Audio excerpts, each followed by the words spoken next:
Surgery కంటే hospital bill అంటేనే భయం. అదే మధ్య తరగతికి అందుబాటు ధరలో వైద్యం. Medistar hospitals.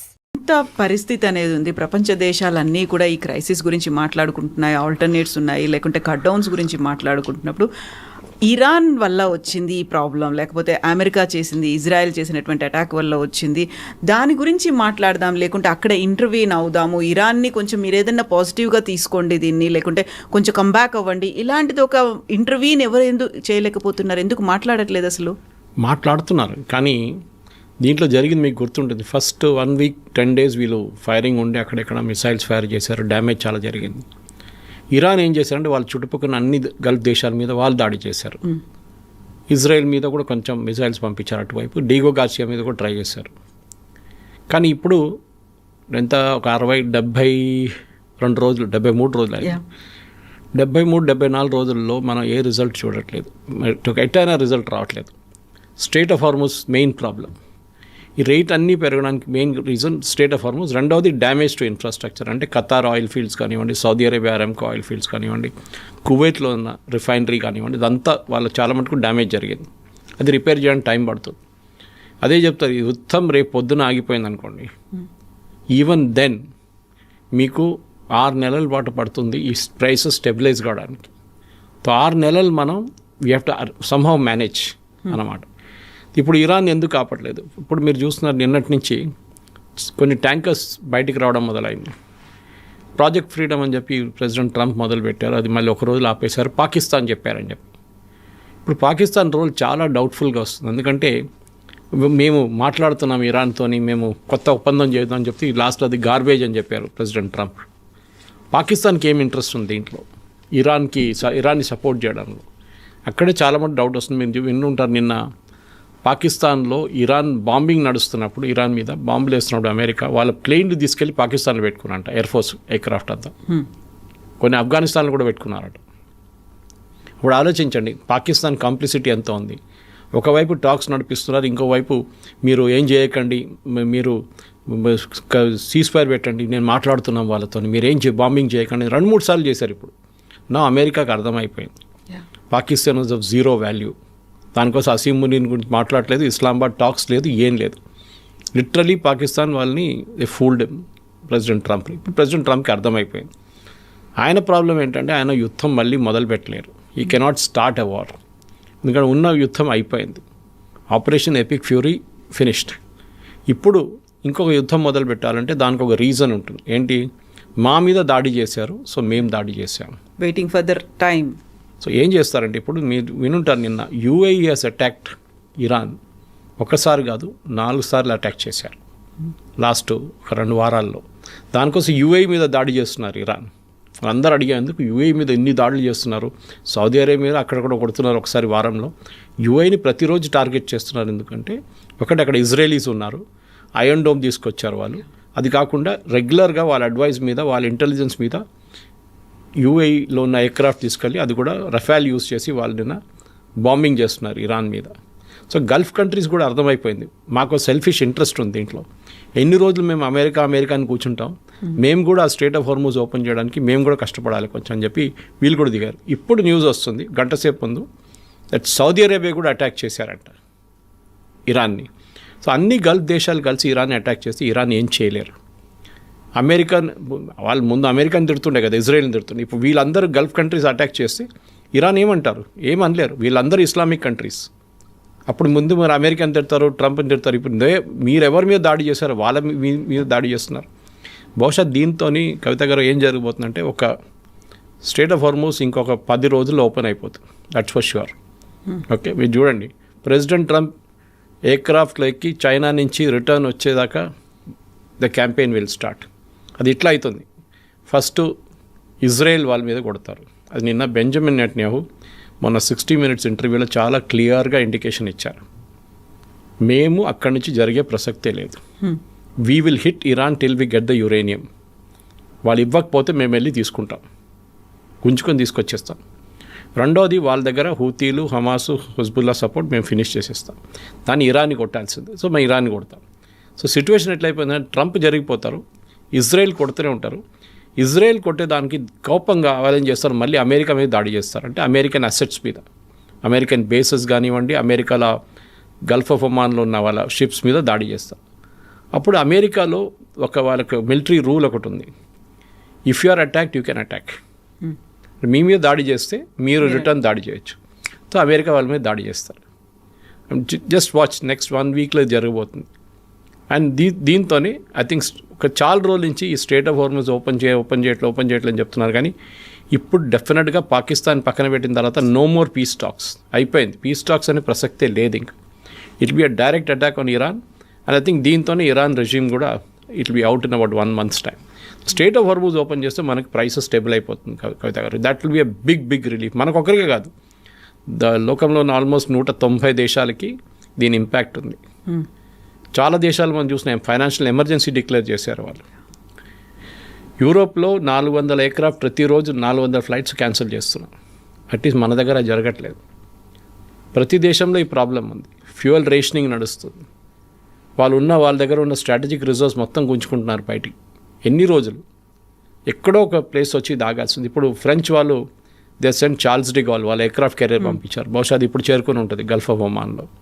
బ్రిటన్ వాళ్ళు ఇంకో ఫ్రైటర్ని పంపించారు. వాళ్ళు అది కూడా చేరుకొని ఉంటాయి. డెస్ట్రాయర్ని పంపించారు ఒకటి.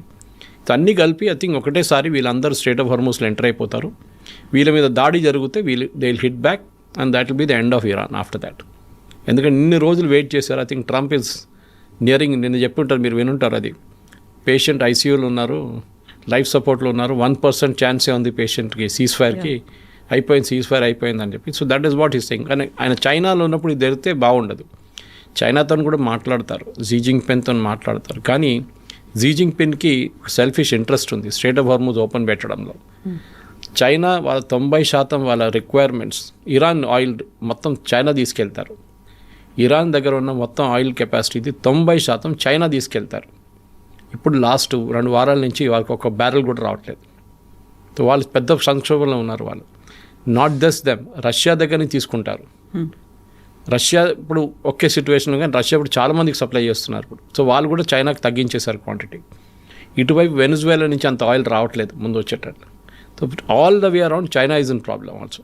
సో వాళ్ళకి ఒక సెల్ఫిష్ ఇంట్రెస్ట్ ఉంటుంది. వాళ్ళు దీనికన్నా ముందు బెంజమిన్ నెటన్యాహు గారు చెప్పినట్ల they are supplying arms parts, అంటే అల్యూమినియం కానీ స్టీల్ కానీ దాన్ని సప్లై చేస్తున్నారు ఇరాన్కి. అది ఆపండి, వాళ్ళు ఆపేస్తారు మెల్లగా. So Iran will get the message. So వాళ్ళ బ్లఫింగ్ గేమ్ అందు చూడండి, ఇన్ని రోజులు మేము అది చేస్తాం ఇది చేస్తామని చెప్పి. It's a pure game of bluff. President Trump దాంట్లో వచ్చి పడ్డాడు because of the Pakistanis. Pakistan role లేదు ఇప్పుడు. There no more talks, direct attack. అప్పుడు ఇరాన్ తగ్గిస్తే కిందికి దిగితే వాళ్ళు వచ్చి మేము మీకు యురేనియం ఇచ్చేస్తాం అంటే దట్స్ డిఫరెంట్. బట్ వాళ్ళు చేయరు. As much as president Trump కూడా వెనకకి తిరిగి వెళ్ళలేడు. ఎందుకంటే ప్రెసిడెంట్ ఒబామాని తిట్టారు ఆయన. ప్రెసిడెంట్ ఒబామా జేసీపీ అగ్రిమెంట్ చేశారు, మనకు చాలా నష్టం వచ్చింది దాంట్లో, యురేనియం రాలేదు, మనం డబ్బులు ఇచ్చేసాం వాళ్ళకని చెప్పారు. Now will you do the same thing? President Trump చేస్తే అదే అంటారు, ఒబామా అంటాడు నేను చేసిన అదే డీల్ నువ్వు చేసుకున్నావా అంటాడు. అప్పుడు ఏం బాగాలేదన్నా ఇప్పుడు ఏమైందని అడుగుతారు. సో ప్రెసిడెంట్ ట్రంప్కి చాలా పెద్ద ప్రాబ్లం ఉంది. He has to get the entire uranium back. అది ఒక ఈగో ఇష్యూ అయిపోయింది. సో దాంతోనే బహుశా నెక్స్ట్ ఒక 10 రోజుల లోపల you will see a major change in the Iran affair. ఇది ఎక్కువ రోజులు నడవది. 10 రోజుల్లోనే ఒక చేంజ్ రాబోతుంది అనుకున్నప్పుడు మనల్ని మాత్రం ఒక 1 year కోసం ప్రిపేర్డ్గా ఉండమంటున్నారు. Something big is going to happen, ఒక షాక్ అనేది రాబోతోంది, రెడీగా ఉండండి అనుకున్నప్పుడు ఒక 10 రోజులు కాకపోతే ఒక నెల రోజులే అయినా అది అక్కడ సార్ట్ అవుట్ అయిపోతుంది, క్లియర్ అయిపోతుంది అనుకుంటే మన దగ్గర స్టెబిలిటీ అనేది వస్తుందా? మన దగ్గర ఆ ప్రాబ్లమ్స్ అనేవి క్లియర్ అయిపోతాయా? ఆ 1 month or 2 months తర్వాత, నాట్ ఒక 1 year duration, 1 year time period కాకుండా ఈ లోపే అవుతుందంటారా? సెట్ అవుతుందా? ఎస్, ఎందుకంటే మీరు ఎప్పుడైనా ఎవరినైనా వార్నింగ్ ఇచ్చినప్పుడు పెద్ద లాంగిష్ వార్నింగ్ ఇవ్వడం బెటర్ ఉంటుంది. మీరు 6 నెలలని చెప్పలేదు మోదీ గారు, సంవత్సరం చెప్పారు. 3 నెలలు సార్ట్అవుట్ అయిపోయింది అనుకోండి, okay everything is sorted out అంటారు. అప్పుడు అందరు ప్రజలు అడుగుతారు, అంటే మీరే చెప్పారు కదా నెల, ఒక సంవత్సరం ఉంటుంది. దట్స్ నేను అది కొంచెం ఎక్స్ట్రా లైసెన్స్ తీసుకున్నాను మీ దగ్గర, కొంచెం మిమ్మల్ని ప్రిపేర్ చేయడానికి. 3 monthsలో సార్ట్అవుట్ అయిపోయింది, 6 months సార్ట్అవుట్ అయిపోయింది, ఇట్స్ ఓకే. నా మీరు బంగారం కావండి కొనుక్కోండి. బట్ ఇప్పుడు కూడా నేను అదే చెప్తున్నాను, బంగారం ఈజ్ మన దేశంలో నిన్న మాట్లాడాం మనం సీరియస్లీ దాని గురించి. ఒక లాక్టప్ అసెట్గా మారిపోయింది మన దేశం. దాన్ని మానిటైజ్ చేయాల్సి వస్తుంది. లాకర్లో ఉండే మీకు 10 పైసలు సంపాదించదు, ఒకటే సంపాదిస్తే ఎట్లా అంటే బంగారం రేట్ పెరుగుతాయి. ఇప్పుడు దాకా పెరుగుతూనే పోతుంది, కానీ it has reached the stage of plateau. దీనికన్నా పైకి ఇంకా వెళ్ళడం చాలా ఇంపాసిబుల్ అనిపిస్తుంది, ఎందుకంటే డిమాండ్ లేదు లోకంలో. బట్ నిన్నటికి ఈ రోజుకే విపరీతంగా పెరిగిపోయింది. Panic buying. ఎందుకంటే రూమర్స్ ఏంటంటే ఒక ఇంపోర్ట్ డ్యూటీ పెడతారు గవర్నమెంట్ దీని మీద, కస్టమ్స్ డ్యూటీ పెంచుతారని చెప్పి ఒక రూమర్ వచ్చింది. దాంతో కొనండే వాళ్ళు షాప్కి వెళ్ళి కొనుక్కుంటున్నారు. మనం పెట్రోల్ బంక్లో చూస్తాం చూడండి, రేపటి నుంచి 10 రూపాయలు పెంచుతాను కానీ ఇమ్మీడియట్ లైన్ కట్టేస్తారు బయట. The same thing here also. Actual మీకు యూజ్ ఉన్న వాళ్ళు, అంటే పెళ్లి కానివ్వండి అట్లాంటి రీజన్స్ ఉన్న వాళ్ళు డెఫినెట్లీ వాళ్ళు కొంటారు. వాళ్ళకు భయం ఉంటుంది. 2-3 నెలల తర్వాత, ఒక 6 నెలల తర్వాత ఒక పెళ్లి ఫిక్స్ అయింది అనుకోండి, డేట్ మీకు తెలుసు, you will go and by it, ఎందుకంటే మళ్ళీ ఎందుకు రిస్క్ తీసుకోవడం అని చెప్పి. కానీ నార్మల్ సిటిజన్స్ ఈ సిచ్యువేషన్లో కొనక్కర్లేదు. ఫస్ట్ ఆఫ్ ఆల్ గవర్నమెంట్ కూడా చెప్తున్నారు, గోల్డ్ మానిటైజేషన్ స్కీమ్ ఒకటి ఉంది, మేము దాన్ని కొంచెం రీవర్క్ చేస్తున్నాం. ట్యాక్సేషన్ స్ట్రక్చర్ నుంచి గోల్డ్ లోన్ GML అని ఒకటి ఉంది, అది కూడా మనం ఇంట్రడ్యూస్ చేయబోతున్నాం గోల్డ్ మానిటైజేషన్ లోన్. అది కూడా బహుశా గవర్నమెంట్ ఇంకో రోజు, ఎందుకంటే ఈ బంగారం మీరు లాకర్లో పెట్టే బదులు government wants you to monetize it, అదే అంటున్నారు వాళ్ళు. కానీ దీనికన్నా ముందు కూడా చూస్తాం, ఇందిరాగాంధీ హయాంలో, తర్వాత మన్మోహన్ సింగ్ హయాంలో ఇదే గోల్డ్ మీద చాలా మటుకు రెస్ట్రిక్షన్స్ తీసుకొచ్చారు. ఇందిరాగాంధీ టైంలో అయితే మీకు తెలుసు, మీరు గోల్డ్ బార్ కానీ, గోల్డ్ కాయిన్స్ కానీ, గోల్డ్ బిస్కెట్లు మీరు ఉంచుకోకూడదని చెప్పి ఒక రూల్ తీసుకొచ్చింది ఇందిరాగాంధీ గారు. మీరు లాకర్లో ఉన్న కూడా మీకు డిక్లేర్ చేయాల్సి వచ్చింది, దాన్ని కన్వర్ట్ చేసి జ్యువెలరీగా చేయాల్సి వచ్చింది. మన్మోహన్ సింగ్ చిదంబరం టైంలో ఏం చేస్తారు, 80-20 రేషియో తీసుకొచ్చారు ఇంపోర్టర్స్. అంటే బంగారం తెచ్చుకున్న వాళ్ళు ముందు 20% తీసుకొచ్చి, వాళ్ళకి ఒక సంవత్సరంలో 100 కోట్లు బంగారం కావాలంటే ముందు 20 కోట్లు బంగారం తెచ్చి దాన్ని జ్యువెలరీగా కన్వర్ట్ చేసి రిటర్న్ పంపించాలి అబ్రాడ్, అంటే యూరోప్ కానీ US కానీ. అక్కడ మన ఇండియన్ కన్స్యూమర్స్ ఉంటారు వాళ్ళ కోసం. ఆ ఓన్లీ ఆఫ్టర్ దట్ మిగతా 80 కోట్లు. ఎందుకంటే మీరు ఒక 100 కిలోలు బంగారం తీసుకొస్తే మీరు డే 1లో 100 కిలోలు కన్వర్ట్ చేయలేరు. మీరు అది ఇయర్లో స్ప్రెడ్ అవుట్ చేస్తారు. But you already spend 100 crores. అది గవర్నమెంట్ ఏమంటారు, మీరు పీస్ బై పీస్ చేయండి అన్నారు చిదంబరం టైంలో. కానీ అది కూడా జరగలేదు, it flopped big time. So Modi గారు ఇప్పుడు ఏం అనట్లేదు, నేను రేపటి నుంచి బ్యాన్ చేస్తాను అదేం చెప్పనట్లేదు.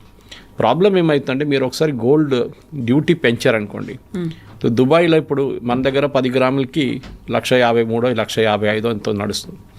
దుబాయ్లో అది 120,000 ఎంతో ఉంటుంది. సో మీరు డ్యూటీ పెంచితే ఈ 153,000 మళ్ళీ ఒక 6% అంటే మేబీ ఒక 160,000కి వెళ్ళింది అనుకోండి.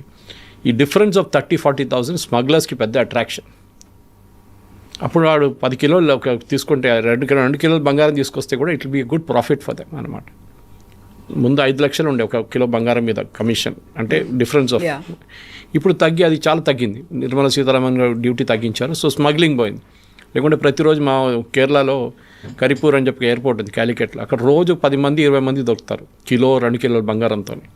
ఇప్పుడు లాస్ట్ 1 month 2 months నుంచి, 2 months కాదు ఆల్మోస్ట్ 5 months నుంచి ఏం లేదు, బికాస్ డిఫరెన్స్ ఏం లేదు. నేను కూడా దుబాయ్కి వెళ్ళినప్పుడు చూశాను 6 నెలల ముందు, దిస్ హార్డ్లీ ఎనీ డిఫరెన్స్ ఆ టైంలో. ఇప్పుడు గవర్నమెంట్ ఇట్లాంటి థాట్ ప్రాసెస్లో వచ్చినప్పుడు బహుశా పెంచితే పెంచవచ్చు, కానీ ఫైనలీ ఏమవుతుందంటే అది కన్జ్యూమర్ మీద పడుతుంది వచ్చి. సో గోల్డ్ షాప్ ఓనర్కి ఏం కాదు, గోల్డ్ ఇంపోర్టర్కి ఏం కాదు, వాళ్ళది they will pass it on to the consumer directly. Government చేయకూడదు, చూద్దాం మనం. కానీ ఐ థింక్ లేనిపోయిన కన్జంప్షన్ మనం చేయకూడదు. We should cut down on that totally. అందరూ అంటున్నారు, సెలబ్రిటీస్ నుంచి కామన్ మ్యాన్ కూడా అందరూ అదే అంటున్నారు. Yes, we should do Indian destination wedding చేద్దాం, డబ్బులు ఇక్కడే ఖర్చు పెడతాం. ఇక్కడ ఖర్చు పెట్టొద్దని చెప్పట్లేదు, you spend the money here. Tent house వాడి నుంచి కేటరింగ్ వాడికి అందరికి డబ్బులు వస్తాయి దాంట్లో. మీరు బయట వెళ్ళి చేస్తే వీళ్ళని చేస్తారు పాప, ఇక్కడ ఉన్న వాళ్ళు, వాళ్ళకి ఏం రాదు డబ్బులు. సో ఇప్పుడు మనకి 6 నెలల్లో, సంవత్సరం కాకపోయినా 6 నెలల్లో 3 నెలల్లో అంత సెటరేట్ అవుతుంది, ఈ క్రైసిస్ బయటపడతాం అనుకున్నప్పటికీ మోదీ చెప్పినటువంటి అదర్ ఆల్టర్నేట్స్ ఏవైతే ఉన్నాయో వాటి మీద ఫోకస్ పెట్టాలి. కార్ పూలింగ్ కావచ్చు, లేకపోతే ఎలక్ట్రిక్ కార్స్ దగ్గరికి వెళ్ళడం కావచ్చు, లేకపోతే పెస్టిసైడ్స్ లేకుండా ఆర్గానిక్ ఫార్మింగ్ కావచ్చు, వీటన్నిటి మీద. ఇప్పుడు ఆయిల్ని అయితే మనం ప్రొడ్యూస్ చేయలేము, ఆయిల్ బావుల్ని అయితే మనం తవ్వలేము, అదర్ కంట్రీస్లో ఉన్నట్టుగా మనకు ఆ ఫెసిలిటీ లేదు, ఇంపోర్ట్ మీదే డిపెండ్ అవ్వాలి. కాబట్టి మనకి ఏదైతే అవైలబుల్గా ఉందో, మనం ఏదైతే చేయగలమో, మన చేతుల్లో ఏదైతే ఉందో దాని మీద ఫోకస్ పెట్టాలి. ఇప్పుడు గతంలో శ్రీలంకలో పెస్టిసైడ్స్ వద్దు, అందరూ ఆర్గానిక్ ఫార్మింగ్ వైపు వెళ్ళండి అంటే ఒకేసారి క్రైసిస్ అనేది ఏర్పడింది, వాళ్ళకి దిగుబడి లేకుండా పోయింది, మనమే వాళ్ళకి సప్లై చేయాల్సి వచ్చింది. అప్పటికప్పుడు ఒక డెసిషన్స్ తీసుకొని ఒక ట్రాన్స్ఫార్మ్ చేద్దాం, ఆర్గానిక్ వైపు వెళ్దాము అనకుండా దానికి తగ్గట్టుగా గవర్నమెంట్ కూడా ఈ ప్రొసీజర్స్ తీసుకోవాల్సినవన్నీ చేపడుతోందా? ఆర్గానిక్ ఫార్మింగ్ వెళ్ళాలి అంటే ఇన్సెంటివ్స్ ఇవ్వాల్సి ఉంటుంది, ఇవన్నీ చేస్తోందా? 3,000 రూపాయలు ఒక బ్యాగ్ ఇప్పుడు ఫర్టిలైజర్, అది కూడా 40% 50% అదే రూట్ నుంచి వస్తుంది, స్ట్రేట్ ఆఫ్ హార్మోస్ నుంచి. నైట్రోజన్స్ ఉన్న దాని తర్వాత ఉన్న ఫెర్టిలైజర్ అక్కడి నుంచి వస్తుంది, by product of crude oil. మనం అది 300 రూపాయలు గవర్నమెంట్ మన రైతులకి ఇస్తున్నారు. అంటే గవర్నమెంట్ ప్రతి సంచి మీద 2700 సబ్సిడీ ఇస్తున్నారు. మన అందరికీ తెలుసు ఎక్సెస్ యూజ్ ఆఫ్ ఫర్టిలైజర్ కూడా చాలా మటుకు రీజన్ క్యాన్సర్ కానీ మిగతా రోగాలకి మేజర్ రీజన్ అది మన కూరగాయల నుంచి అన్నిటి మీద వాడతాం. పెస్టిసైడ్ కూరగాయల మీద ఉంటుంది, ఈ మన ప్యాడీ మీద చాలా మటుకు పెస్టిసైడ్స్ వాడతారు. దాన్ని తగ్గించాలని ఎప్పటి నుంచో చెప్తున్నారు. మీరు చెప్పిన ఆ పాయింట్ చాలా కరెక్ట్. శ్రీలంకలో వన్ టైమ్గా చేశారు, అది చాలా పెద్ద డిజాస్టర్ అయిపోయింది. అది ఇమీడియట్గా చేయకూడదు. ఆర్గానిక్ దే షుడ్ బి ముందు ఫ్యాక్టరీలు ఉండాలి తయారు చేయడానికి. మనం ఏదో ఇంట్లో తయారు చేసుకోలేము కదా, చేస్తాం మనం. కాబట్టి మనం ఇప్పుడు పల్లెటూరులో ఉన్నప్పుడు అంతా మనం కూరగాయలన్నీ మనం వాడిన కిచెన్లో వాడిన వేస్ట్ అంతా తీసుకెళ్ళి దాన్ని మెన్యూర్ చేసుకుంటాం మనం. కానీ this is the bigger scale అన్నమాట.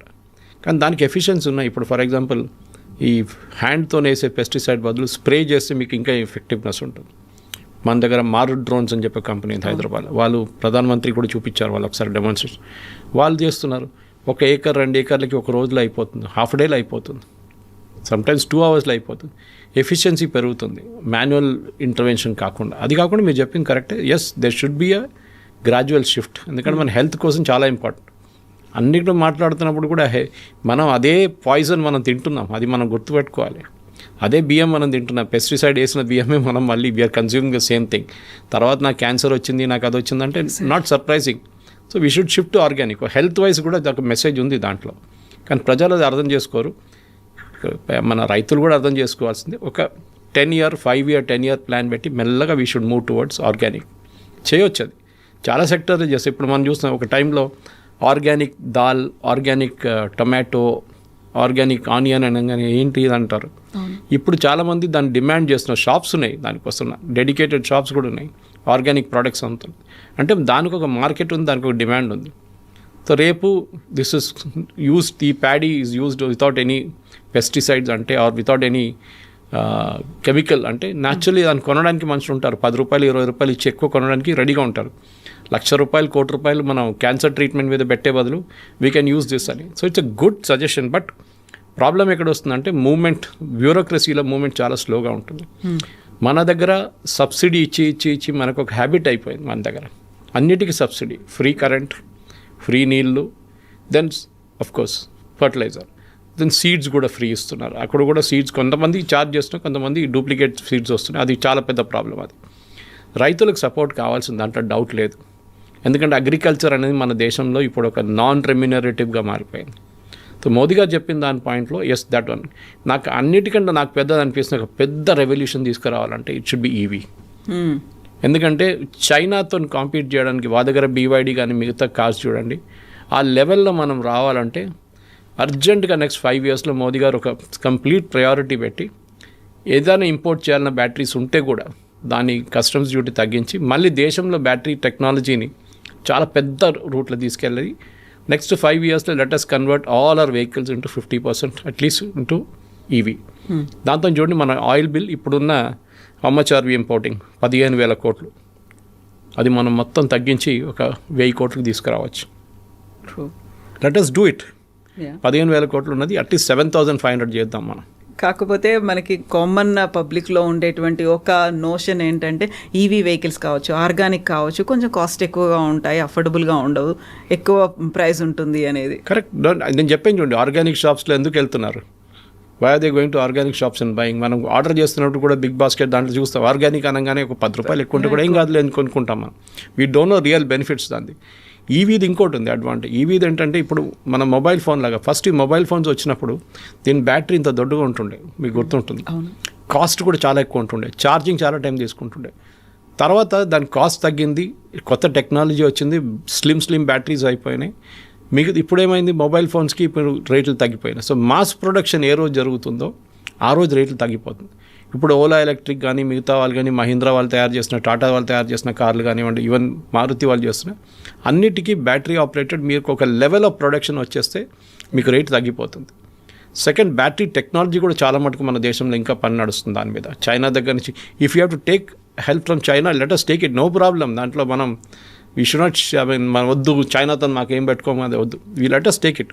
చైనా వాళ్ళు మనకి ఇస్తే మనం తీసుకొని బ్యాటరీ పర్ఫార్మెన్స్ ఇంప్రూవ్ చేస్తే.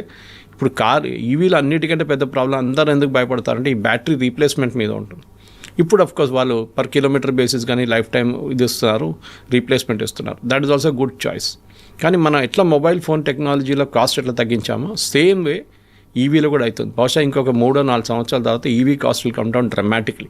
ఇప్పుడే మనం చూస్తున్నాం, ఇంట్రొడ్యూస్ చేసిన కాస్ట్ కాదు ఇప్పుడు, చాలా మటుకు తగ్గింది, ఇంకా తగ్గుతుంది.